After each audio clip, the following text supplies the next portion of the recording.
আসসালামু আলাইকুম ভিউয়ার্স, আশা করি সকলে ভালো আছেন। আলহামদুলিল্লাহ আমি অনেক ভালো আছি। তো বন্ধুরা, আজ আমি চলে আসলাম মিজমিজি লেক পাড়ে। তো এখানে দেখতেছি যে এই লোকটি মাছ ধরতেছে। ওনাকে জিজ্ঞাসা করলাম যে আপনি কতক্ষণ ধরে মাছ ধরতেছেন। উনি বলল যে আমি আধা ঘন্টা ধরে মাছ ধরতেছি। তো আধা ঘন্টায় উনি ভালো মাছই ধরেছে, খারাপ না। তো এখন হলো সময় দুপুর 12টা।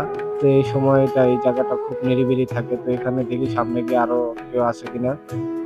হ্যাঁ, আরেকজন পাইলাম, ওই যে উনিও মাছ ধরলো। এই যে মাত্রই উনি মাছটা পেলো, বাইলে একটি মাছ পেলো। তো এখানে এই কাকা আর উনি মিলে মাছ ধরতেছে। তো ওনারা মাছ ধরে এই মাছটা কি করতেছে, ওই জাল দিয়ে বেঁধে পানিতে এরা রাখতেছে, মাছগুলা যে না মারা যায়। তো এখানে অনেকেই আসে মাছ ধরতে।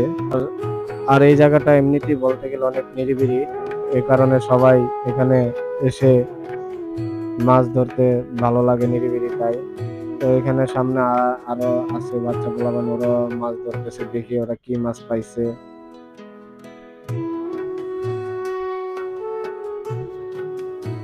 ওরা মাছ পায়নি, দুই একটা মাছ পেয়েছে। তো এখানে আরো আছে, আরো সামনে গেলে আরো দেখা যাবে। তো এই জায়গায় যে পাশে যে খালি জায়গাগুলা, এই জায়গাগুলাতে আপনারা আসলে দেখতে পারবেন যে টমেটো ক্ষেত, তারপরে লাউ শাক ক্ষেত, তারপরে পালং শাক, এগুলা বিভিন্ন ক্ষেত এখানের স্থানীয় লোকেরা করে থাকে।